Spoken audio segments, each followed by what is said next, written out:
નમસ્કાર વિદ્યાર્થી મિત્રો, કેમ છો? મજામાં? આપ સર્વ વિદ્યાર્થી મિત્રોનું ગુજરાતનું સૌથી મોટું online education platform Vidyakul primary YouTube ચેનલમાં હું હિરણ નસીત વિજ્ઞાન શિક્ષક આપ સર્વ વિદ્યાર્થી મિત્રોનું ભાવથી દિલથી હાર્દિક સ્વાગત કરું છું. જ્યાં મારા વિદ્યાર્થી મિત્રો આપણે ભણી રહ્યા છીએ ધોરણ 8 વિષય વિજ્ઞાનનું ચેપ્ટર નંબર 1, જેનું નામ છે પાક ઉત્પાદન અને વ્યવસ્થાપન. જ્યાં વિદ્યાર્થી મિત્રો ધોરણ 8 ના જે વિદ્યાર્થીઓ છે એ ધોરણ 8 ના વિદ્યાર્થીઓ માટે ધોરણ 8 નો વિષય વિજ્ઞાનનો સંપૂર્ણ લેટેસ્ટ અભ્યાસક્રમ છે એ આપણે આપણી આ ચેનલ ઉપર અપલોડ કરી રહ્યા છીએ. અને એમની પ્લેલિસ્ટ કે જેમાં તમને સંપૂર્ણ ધોરણ 8 ના બધા જ લેક્ચરો જોવા મળવાના છે. તો ખાસ દીકરાઓ જે પણ વિદ્યાર્થી હોય છે એ આ ચેનલને સબસ્ક્રાઇબ નથી કરી એ સબસ્ક્રાઇબ કરી રાખજો. અને ડિસ્ક્રિપ્શનની અંદર તમને ફૂલ પ્લેલિસ્ટ આપેલી છે, જેમાંથી તમે જઈને કોઈ પણ ચેપ્ટર છે એ સમજી શકો છો અને એને જબરદસ્ત રીતે તૈયાર કરી શકો છો. તો આજે ત્રીજો લેક્ચર છે આ પાઠનો, અને એની અંદર આજે આપણે છેલ્લા 4 ટોપિકો ભણવાના છે, પછી આપણું પ્રકરણ થઈ જશે પૂરું. જી હા વિદ્યાર્થી મિત્રો, તો ફર્સ્ટ છે ઈ છે 7.1, જેનું નામ છે નિંદણની રક્ષણ, નિંદણથી રક્ષણ. જી હા, ત્યાર પછીનો જે છે એ ટોપિક છે જે છે લણણી, અને ત્યાર પછીનો ટોપિક છે જેનું નામ છે સંગ્રહ, અને છેલ્લો ને લાસ્ટ પ્રાણીઓ દ્વારા પ્રાપ્ત થતો ખોરાક. તો ટોટલ આપણે આ 4 ટોપિકો આજના લેક્ચરમાં ભણવાના છે. ગયા લેક્ચરમાં આપણે લોકોએ, જો તમે વિડીયો નથી જોયો તો જોઈ લેજો, ડિસ્ક્રિપ્શનમાં લિંક આપેલી છે, એમાં તમે જોઈ શકો છો. ગયા લેક્ચરમાં આપણે લોકોએ જોયું હતું વાવણી, ત્યાર પછી કુદરતી અને કૃત્રિમ ખાતર, અને ત્યાર પછી આપણે ભણી ગયા હતા સિંચાઈ. અને આજે શરૂઆત કરવી છે નિંદણથી રક્ષણ.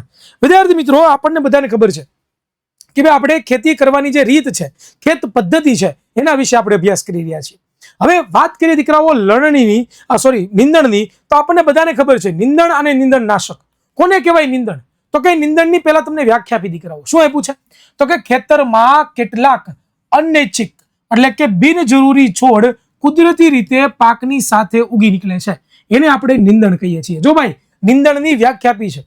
એક્ઝેક્ટ નિંદણ કોને કહેવાય? તો કે જ્યારે પણ તમે કોઈ ખેતરમાં પાક વાવો છો, અને ખેતરમાં તમે દીકરાઓ પાક વાવો છો, અને પાક વાવતા તરત જ એ પાક તો નીકળે, પાક તો જમીનમાંથી ઉગી નીકળે, પરંતુ એની સાથે સાથે ઘણી બધી વસ્તુઓ એવી છે કે જે આપણે વાવી નથી તોય છતાં ઉગે છે, અને એને આપણે નિંદણ કહીએ છીએ. જેમ કે અહીંયા તમે જોઈ રહ્યા છો, આ બધા જે ફોટોગ્રાફમાં જુઓ છો, આ શું છે મારા કલેજાઓ? નિંદણ છે. અહીંયા તમે જોઈ રહ્યા છો કે આપણે નિંદણને છે ને દૂર કરવું પડે ભાઈ.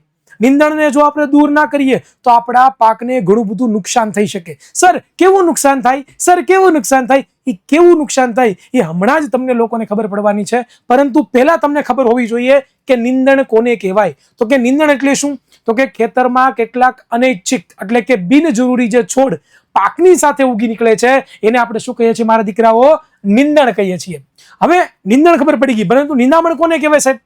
તો કે નિંદામણ એટલે નિંદણને દૂર કરવાની ક્રિયાને નિંદામણ કહે છે.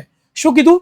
તમારે હવે નિંદણને દૂર તો કરવું પડશે ને, કે જે તમારા ખેતરમાં પાકની સાથે ઉગી નીકળ્યું છે. કારણ કે મેં તમને હમણાં વાત કરી કે ભાઈ નિંદણ માટે નુકસાનકારક છે ભાઈ. નિંદણ જો એમને રહે તો ખોરે પાકને શું થાય? નુકસાન થાય. તો એ નુકસાન ન થાય એના માટે આપણે શું કરવું પડે દીકરાઓ? તો કે નિંદામણ કરવું પડે, એટલે કે નિંદણને ખેતરમાંથી દૂર કરવું પડે. ખબર પડી દીકરાઓ? હા કે ના? તો આ થઈ ગયું તમારું નિંદણ અને નિંદામણ. હવે નિંદણ શું કામ નુકસાન કરે છે? કઈ રીતે નુકસાન કરે છે પાકને? શું કામ આપણે એને નિંદામણ કરીને દૂર કરવું છે? તો એ લોકો જોવો કે નિંદણ છે એ પોતે પાણી, ત્યાર પછી પોષક તત્વો, ત્યાર પછી જગ્યા તેમજ પ્રકાશ માટે મુખ્ય પાક સાથે શું કરે છે? તો કે સ્પર્ધા કરે છે અને વૃદ્ધિ પર અસર કરે છે. દીકરાઓ શું કર્યા?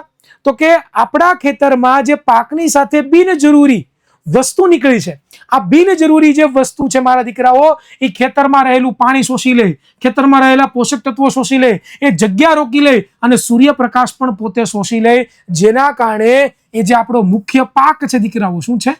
મુખ્ય પાક છે, મેન જે આપણો પાક છે, એની સાથે સ્પર્ધા કરે દીકરાઓ.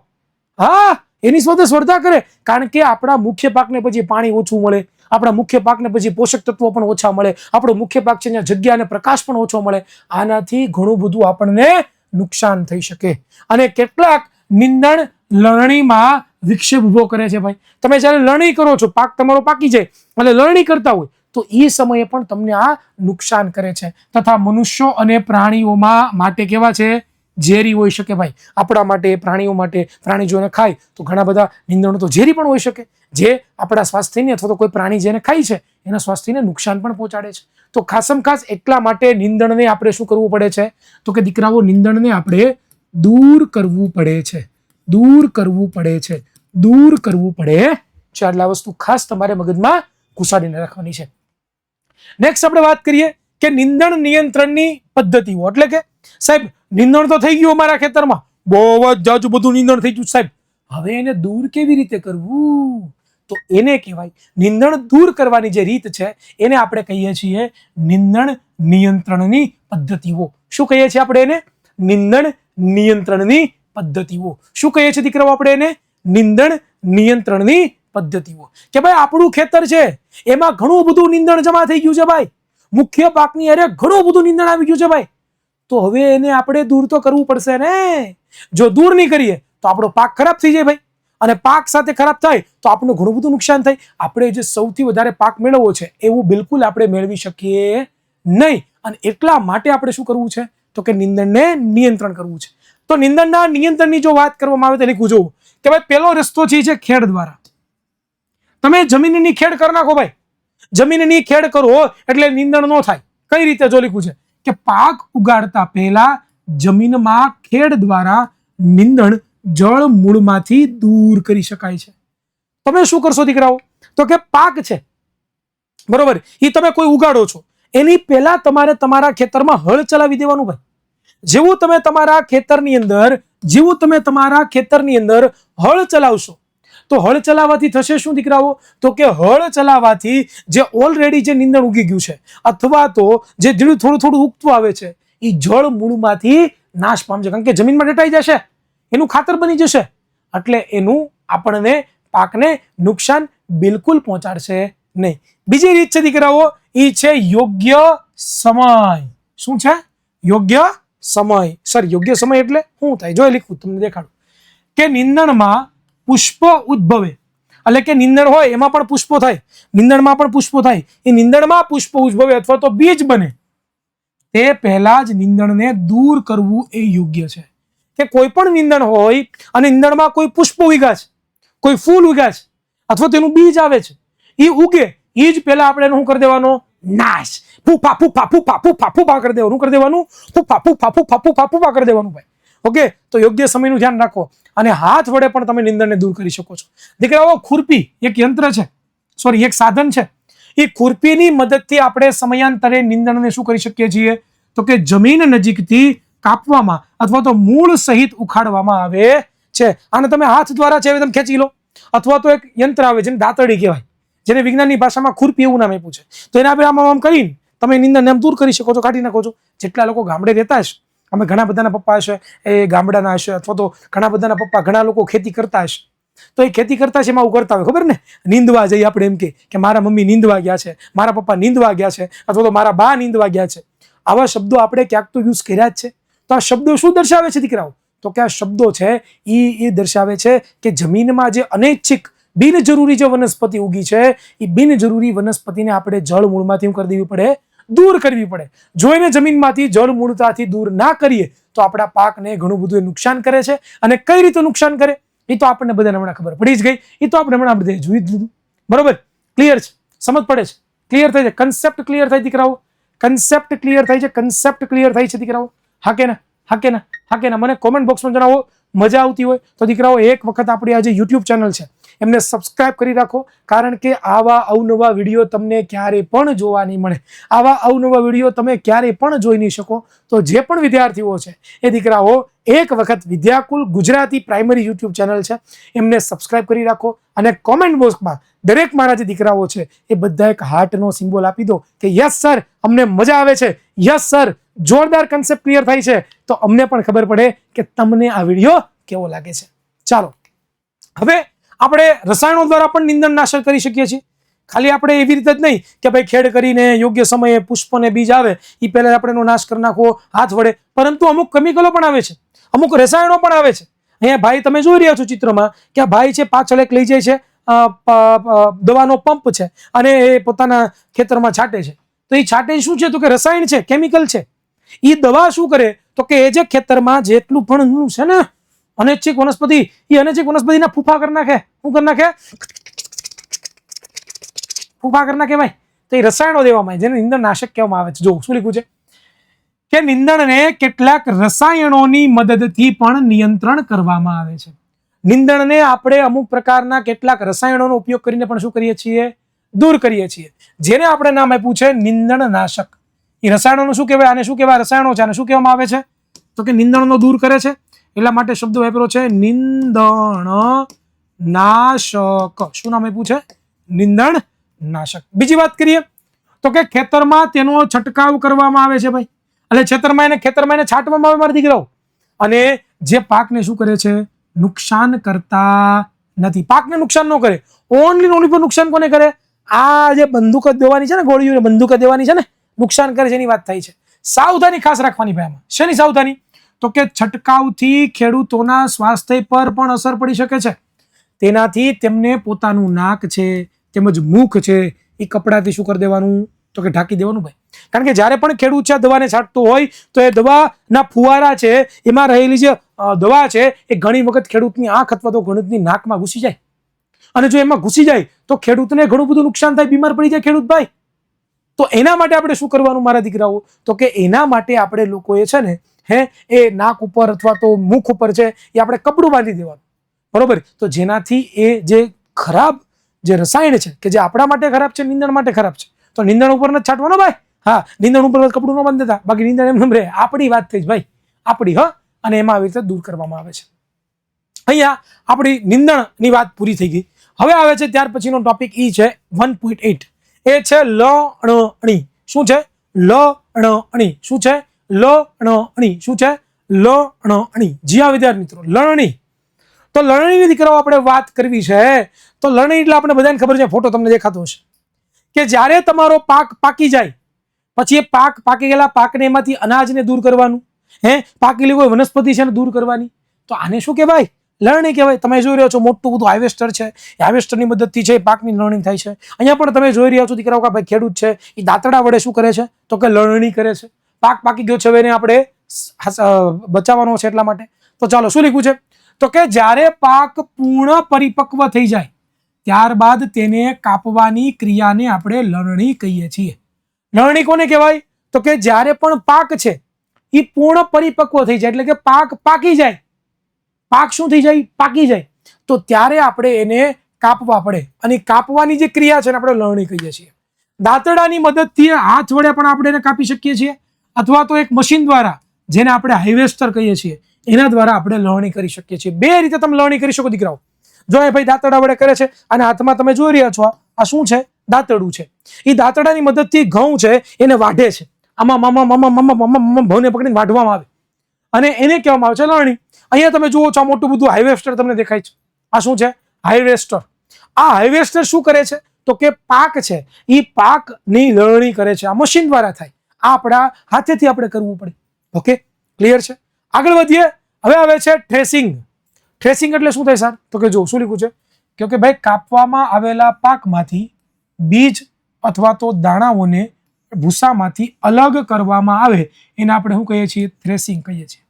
ભાઈ તમે જોઈ રહ્યા છો કે આપણે લણણી તો કરી લીધી, પછી એ જે પાક છે એ પાકમાંથી આપણે દાણા અલગ કરવા પડશે ને. અને દાણાને અલગ કરવા માટે આ બધી જૂની પદ્ધતિઓ છે. આવી રીતનું એક ગોળાકાર પથ્થરો, ગોળાકાર લાકડા જેવું હોય અને જોરથી પાકને પછાડે એટલે જેનો ભૂસો હોય એ ભૂસામાંથી આ દાણા અલગ પડતા. તમે જોઈ રહ્યા છો દાણા તમને અલગ અલગ પડતા દેખાતા હશે. અહીંયા પણ રીત છે જો કે આવું મશીન જેવું એમાં ઘસવામાં આવે. જેવું ઘસે એટલે દાણા અલગ પડી જાય અને ભૂસો છે અલગ પડી જાય. તો આને કહેવાય થ્રેસિંગ. થ્રેસિંગ નો મતલબ શું થાય? સાદું સિમ્પલ દીકરાઓ, તો કે જે પાક છે એ પાકમાંથી બીજને અલગ કરવા. પાકમાંથી બીજને તમે અલગ કરો એને આપણે થ્રેસિંગ કહીએ છીએ. બરોબર?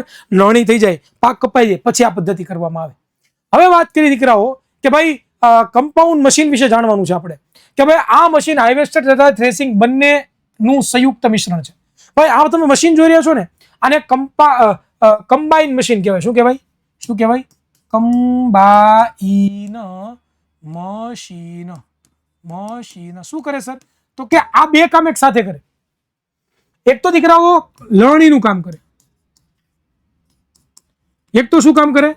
લણણીનું કામ કરે, અને પ્લસ બીજું શું કામ કરે? તો કે દીકરાઓ બીજું છે એ છે થ્રેસિંગનું કામ કરે. શું કરે છે? થ્રેસિંગ. બંને કામ કરે, કારણ કે આની અંદર હાર્વેસ્ટર પણ છે, એટલે કે લણણી પણ થાય છે, અને પ્લસ આ જે આપણો ભૂસો છે, જે દાણાઓ છે, એને પાકમાંથી અલગ કરવાનું પણ કામ કરે છે. જો તમે ફોટો જોઈ રહ્યા છો એને શું કહેવામાં આવે છે? Combined machine. તો આવું મશીન પણ હોય કે જેની મદદથી તમે શું કરી શકો? બંને કામ, લણણી પણ કરી શકો અને સાથે સાથે થ્રેસિંગ પણ છે એ દીકરાઓ આપણે કરી શકતા હોઈએ છીએ. બંને વસ્તુ એકી સાથે આ મશીનથી કરી શકો છો, જેને આપણે કહીએ છીએ કમ્બાઇન્ડ મશીન, જે પોતે શું છે દીકરાઓ? તો કે હાર્વેસ્ટર તથા થ્રેસિંગ બંનેનું સંયુક્ત સ્વરૂપ, એટલે કે બંને એકની અંદર. ઓકે, તો આ ફોટો તમે જોઈ રહ્યા છો, પરીક્ષાની અંદર તમને કામ લાગી શકે, પરીક્ષામાં પૂછવાની સંભાવનાઓ પણ છે. હવે આવે છે ઉપણવું. નેક્સ્ટ ટોપિક છે ઉપણવું. ઉપણવું કોને કહેવાય છે? તો કે જો લખ્યું છે કે ભાઈ નાના ખેતરવાળા ખેડૂતો છે એ અનાજના દાણાઓને ભૂસાથી અલગ કરવા માટે આ ક્રિયાનો ઉપયોગ કરે છે. ભાઈ જેની પાસે ખેડૂતો નાના છે, ભાઈ જેનું ખેતર બિચારાનું બહુ નાનું એવું છે, ઇત્તુસા ખેતર, તો એ ખેતરમાં જે દાણા ઉગે છે એ જે ભૂસામાંથી એને અલગ કરવાની જે ક્રિયા છે એને આપણે ઉપણવું કહીએ છીએ. બરોબર ને? ક્લિયર ને? તો અહીંયા આપણો આ ટોપિક પણ પૂરો થાય છે. હવે નેક્સ્ટ આપણો ટોપિક આવે છે જેનું દીકરાઓ નામ છે એ છે સંગ્રહ, સ્ટોરેજ. તો ચાલો પહેલા સંગ્રહનું મહત્વ સમજીએ કે ભાઈ ઉત્પાદનનો સંગ્રહ એક મહત્વપૂર્ણ કાર્ય છે. ભાઈ ઉત્પાદન થયું છે, ભાઈ એ ઉત્પાદનનો સંગ્રહ કરવો ખૂબ જ જરૂરી છે. આ મહત્વપૂર્ણ બાબત છે ભાઈ. બીજો તો કે જો લણેલા પાકને વધારે સમય સુધી રાખવાનો હોય તો તેને ભેજ છે, જીવજંતુઓ છે, ઉંદરડા છે તથા શું છે તો કે સૂક્ષ્મ જીવો છે, એનાથી આપણે તેને સુરક્ષિત રાખવો જોઈએ. ભાઈ આ વસ્તુ ખૂબ ઇમ્પોર્ટન્ટ છે કે ભાઈ જે ખેતરમાં પાક થાય છે એ લણેલા જે પાક છે એને તમારે વધારે સમય સુધી શું કરવું છે? તો કે સાચવવો છે. શું કરવું છે? તો કે વધારે સમય સુધી તમારે એને શું કરવો છે? તો કે દીકરાઓ સાચવવો છે. શું કરવો છે તમારે વધારે સમય સુધી? તો કે રાખવો છે. બરોબર. હવે તમને બધાને ખબર છે કે પાક તૈયાર થઈ જાય તો એમાં એક તો એની ઉપર ભેજની અસર પડે, એટલે ભેજ નુકસાન કરે. બીજું તો કે જીવ જંતુ નુકસાન કરે, કે ના એમાં જીવાત થઈ જાય ને. ત્રીજું તો કે ઉંદરો હોય એ કોતરીને ખાઈ જાય આપણા અનાજને. અને ચોથું છે એ છે ઘણા બધા સૂક્ષ્મ જીવો. તો આ બધા શું કરે દીકરાઓ? તો કે આપણો જે પાક છે એ પાકને નુકસાન કરે. પાકને નુકસાન કરે. તો આ જે નુકસાન ન થાય એના માટે એને આપણે સાચવવો પડે, અને એને જ આપણે શું કહીએ છીએ? યોગ્ય સંગ્રહ. આગળ વાત કરીએ. સંગ્રહ કરતા પહેલા દાણાને તાપમાં સૂકવવામાં આવે છે. તમે જ્યારે દાણાનો સંગ્રહ કરો છો દીકરાઓ, શું કરો છો? દાણાનો સંગ્રહ, ત્યારે પહેલું કામ તમે શું કરો? તો કે દીકરાઓ દાણા છે એ દાણાને તમારે લોકોએ સૂર્યપ્રકાશમાં શું કરવાના છે? તો કે દીકરાઓ સૂકવવાના છે. શું કરવાના છે? તમારે લોકોએ સૂકવવાના છે ભાઈ. બરોબર. અને જેનાથી એમાં રહેલો જે ભેજ છે એની માત્રામાં ઘટાડો થાય. સૂકવવાથી શું થાય દીકરાઓ? કે જે દાણા છે એ દાણામાં રહેલો જે ભેજ છે એમાં ઘટાડો જોવા મળે. શું જોવા મળે? ઘટાડો. ઓછું થઈ જાય દીકરાઓ, ઘટાડો થઈ જાય. બરોબર. અને તે કીટકો, જીવજંતુઓ, બેક્ટેરિયા અને ફૂગથી રક્ષણ મળે છે. ભેજ ઓછો થઈ જાય તો જેનાથી જે કીટકો હોય, જે બેક્ટેરિયાઓ હોય, જે જીવાણુ હોય એ નુકસાન ન કરે. આગળ વાત કરીએ દીકરાઓ કે સંગ્રહની રીતો, કે કઈ રીત છે ખોરાકને સંગ્રહ કરવાની. ભાઈ તો પેલું છે નાના પાયે. એટલે કે નાના પાયે સંગ્રહ કરવો હોય તો લખું જુઓ કે ભાઈ કંતાનના કોથળામાં અથવા તો ધાતુ એટલે કે મેટલના મોટા પીપળાઓમાં ઘરમાં સંગ્રહ માટે લીમડાના સૂકા પાંદડાઓનો ઉપયોગ થાય છે. ભાઈ શું કરવામાં આવે? આવા કંતાનો હોય, બરોબર, શણના પોતે કંતાનો બનેલા હોય, એમાં અનાજ ભરી દેવાનું, સાથે લીમડાના પાન પણ ભરી દેવાના, જેનાથી કોઈ જીવાત છે, જેનાથી કોઈ બીજી કોઈ વસ્તુ છે એ બિલકુલ એન્ટર થાય નહીં, અને આપણો જે પાક છે એકદમ સુવ્યવસ્થિત રીતે ગોઠવાઈ જાય. બીજું દીકરાઓ મોટા પાયે શું કરવામાં આવે? તો કે કોઠારોમાં અથવા તો વખારમાં અહીં અનાજોને દીકરાઓ કીટકો અને સૂક્ષ્મ જીવોથી સુરક્ષિત કરવા વિશિષ્ટ રાસાયણ ઉપચાર પણ કરવામાં આવે છે.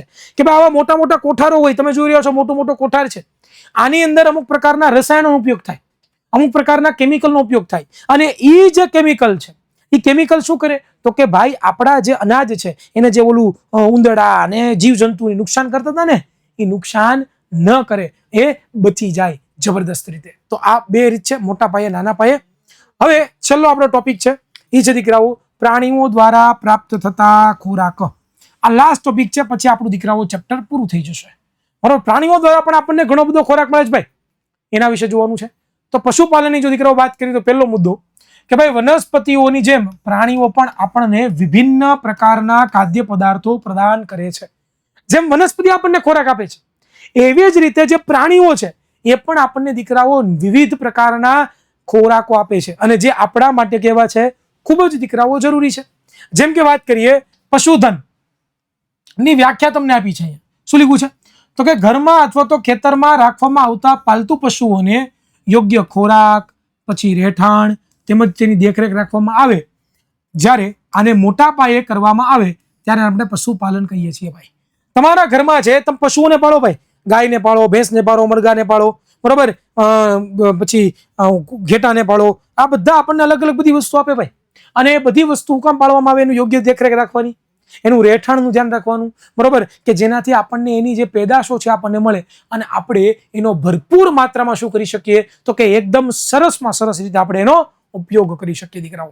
નેક્સ્ટ વાત કરીએ, ઉદાહરણ તરીકે સમુદ્રના તળીય ક્ષેત્રોમાં લોકો મુખ્ય આહાર તરીકે માછલીઓનો ઉપયોગ કરે છે ભાઈ.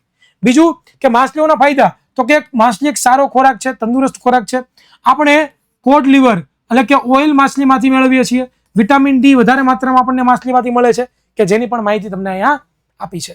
સો ધેટ્સ ઇટ દીકરાઓ, આજે અહીંયા આપણો પાઠ છે એ સંપૂર્ણ રીતે પૂરો થાય છે. પ્રથમ પાઠ આપણે એકદમ જોરદાર રીતે ભણી ચૂક્યા છીએ અને તમને સમજાવવાનો પણ ખરો. હવે આપણે નેક્સ્ટ ટાઈમ જ્યારે મળશું ત્યારે આપણે આપણો બીજો પાઠ જેનું નામ છે સજીવો, મિત્ર અને શત્રુઓ, એના વિશે આપણે વાતચીત કરવાના છીએ.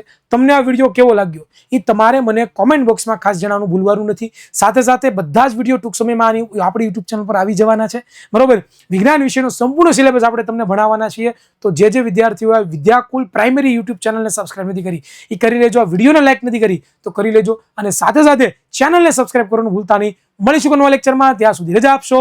જય હિન્દ, જય ભારત, ભારત માતા કી જય.